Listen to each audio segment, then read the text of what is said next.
हमने कल के भाग में देखा कि ऋत्विक को रास्ते में एक लाल पोटली मिली थी और राहगीर ने उसे बताया था कि वह पोटली उसकी है।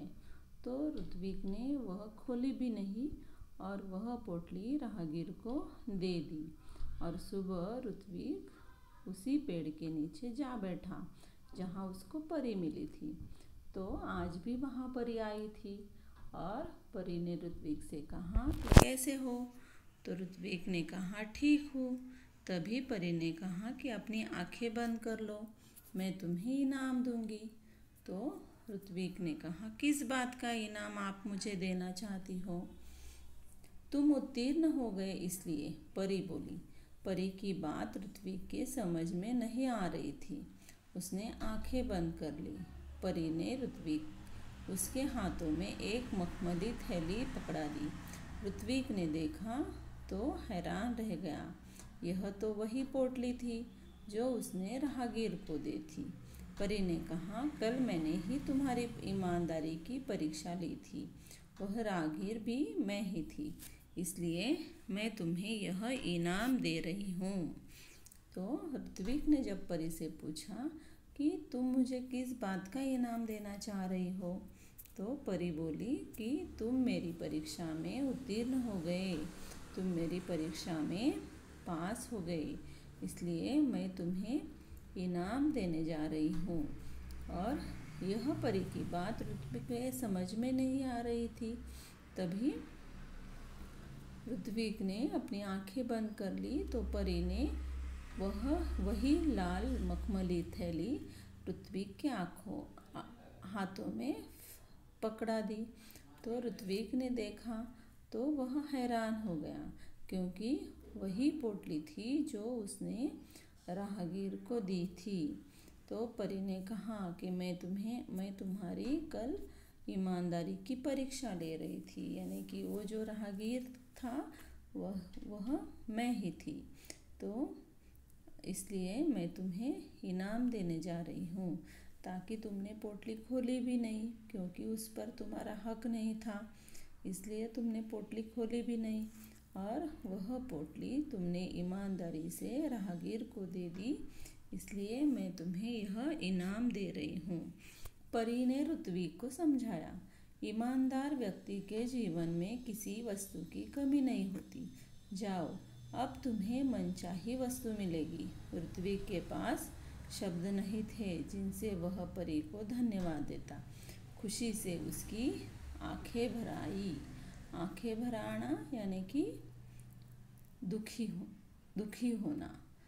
आंखें भर आना यानी कि दुखी होना, लेकिन यहाँ पर खुशी से उसकी आंखें भर आई, यानी कि जब कभी खुशी का वक्त होता है तभी हमारे आँखों में पानी भर आता है। वैसे ही ऋत्विक के आँखों में पानी भर आया, क्योंकि परी ने ऋत्विक को समझाया कि जो भी ईमानदार व्यक्ति होता है उसके जीवन में किसी भी वस्तु की कमी नहीं होती। और जाओ, मैं तुम्हें यह पोटली देती हूँ और यह पोटली तुम्हारी मनचाही वस्तु तुम्हें देगी। अब परी का धन्यवाद करने के लिए ऋत्विक के पास शब्द नहीं थे और खुशी से उसके आँखों में पानी आ गया। लाल मखमली पोटली ऋत्विक ने अपनी माँ को दी। उसकी समझ में यह नहीं आया कि उसका बेटा उसे क्या दे रहा है। जब माँ वह पोटली खोलने लगी तब पोटली कई गुना बड़ी हो गई थी। उसमें से सुंदर सुंदर पुस्तकें बाहर निकल आई। पुस्तकों का ढेर देखकर माँ चकित रह गई। माँ के पूछने पर ऋत्विक ने सब कुछ बता दिया। देखो, ऋत्विक वह लाल मखमली पोटली लेकर घर गया और उसने वह पोटली खोली नहीं। वह पोटली उसने अपनी माँ को दे दी और माँ को तो यह बात समझ में ही नहीं आ रही थी कि मेरा बेटा मुझे क्या दे रहा है। तो माँ ने जब वह पोटली खोली तो उसमें से वह पोटली कई गुना ज़्यादा बड़ी हो गई और उसमें से सुंदर सुंदर पुस्तकें बाहर निकल आई। उसमें से इतनी सारी पुस्तकें बाहर निकल आई कि पुस्तकों का ढेर माँ के सामने लगा था और वह पुस्तकों का ढेर देखकर माँ चकित रह गई। चकित रह जाना, चकित होना यानी कि आश्चर्य करना। चकित होना यानी कि आश्चर्य करना। और माँ के पूछने पर ऋत्विक ने सब कुछ बता दिया कि कैसे उसको परी मिली, परी ने कैसे उसकी परीक्षा ली और परीक्षा में उत्तीर्ण होने के कारण उसे माँ परी ने यह पोटली बख्शीश के रूप में या उपहार के रूप में दे दी। अब ऋत्विक ने मित्रों के लिए अपनी बहन कृतिका की सहायता से पुस्तकालय खोला। वहाँ सभी बच्चे आकर अपनी मनपसंद पुस्तकें पढ़ने लगे। उनको पूरा गांव पुस्तक मित्र के नाम से जानने लगा।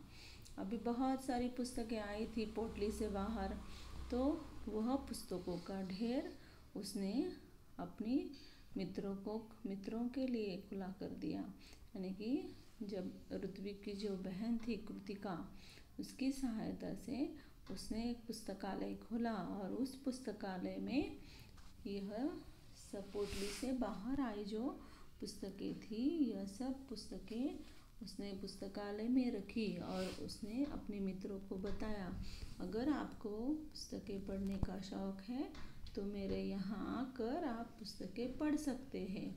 और सभी बच्चे अपने आकर ऋत्विक के यहाँ आकर अपनी अपनी मनपसंद पुस्तकें पढ़ने लगे और पूरा गांव ऋत्विक को पुस्तक मित्र के नाम से जानने लगा। ऋत्विक ने पुस्तकालय को ही अपने जीवन का ध्येय बना लिया। उसका सारा समय पुस्तकों के बीच बीतने लगा। एक दिन पुस्तक पढ़ते पढ़ते ऋत्विक की आँख लग गई। देखता क्या है कि पुस्तकें उससे बातें करने लगी।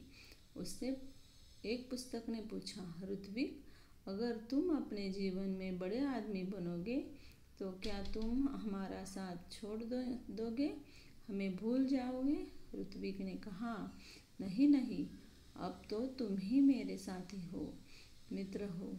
तभी किसी ने दरवाजे की घंटी बजाई और उसकी नींद टूटी। जागने पर देर तक सोचता रहा कि आगे चलकर वह बड़ा सा पुस्तक भंडार खुलेगा। अभी ऋत्विक ने पुस्तकालय खोला था और सभी मित्रों को कहा था कि आप मेरे यहाँ आकर पुस्तक पढ़ सकते हो। और पुस्तकालय ही अपने जीवन का उसने ध्येय बना लिया था। ध्येय यानी कि लक्ष्य, जिसे हम एम भी कह सकते हैं। तो उसका सारा समय अब पुस्तकों के बीच में ही जाता था। एक दिन क्या हुआ, ऋत्विक पुस्तक पढ़ रहा था, तब पढ़ते पढ़ते उसे नींद आ गई। उसकी आँख लग गई। आँख लगना, यहाँ पर देखो, आँख लगना यानी कि नींद आ जाना। तो ऋत्विक को नींद आ गई और देखता क्या है कि पुस्तकें उससे बातें करने लगी। नींद में ही उसे सपना आया कि एक पुस्तक ने ऋत्विक से कहा कि ऋत्विक, अगर तुम अपने जीवन में बड़े आदमी बनोगे तो क्या तुम मेरा साथ छोड़ दोगे, क्या हमें भूल जाओगे? तभी ऋत्विक ने कहा, नहीं नहीं, अब तो तुम ही मेरे साथी हो और मित्र हो। साथी यानी कि मित्र, यानी कि मैं तुम्हारे बिना अब रह नहीं सकता, यह ऋत्विक ने पुस्तक से कहा। तभी दरवाजे की घंटी बजाई किसी ने और उसकी नींद टूटी और उसका सपना भी टूटा। और जागने पर देर तक सोचता रहा कि आगे चलकर वह बड़ा सा पुस्तक भंडार खुलेगा। यह जो कहानी है उपहार, तो ऋत्विक को परी ने उपहार दिया था, पोटली के रूप में उपहार दिया था। और इस पाठ से हमें यह सीख मिलती है कि लक्ष्य प्राप्ति के लिए रुचि और लगन आवश्यक है। यानी कि जब भी हम कोई काम अपने मन में ठान लेते हैं तो उसके लिए हमें उसके प्रति हमारे मन में रुचि होनी चाहिए, या मेहनत हम बहुत सारी उसके लिए हमें मेहनत करनी पड़ती है, या हमें मेहनत करनी चाहिए, तभी हमारा लक्ष्य हमें प्राप्त हो जाएगा। इस कहानी से हमें यह सीख मिलती है।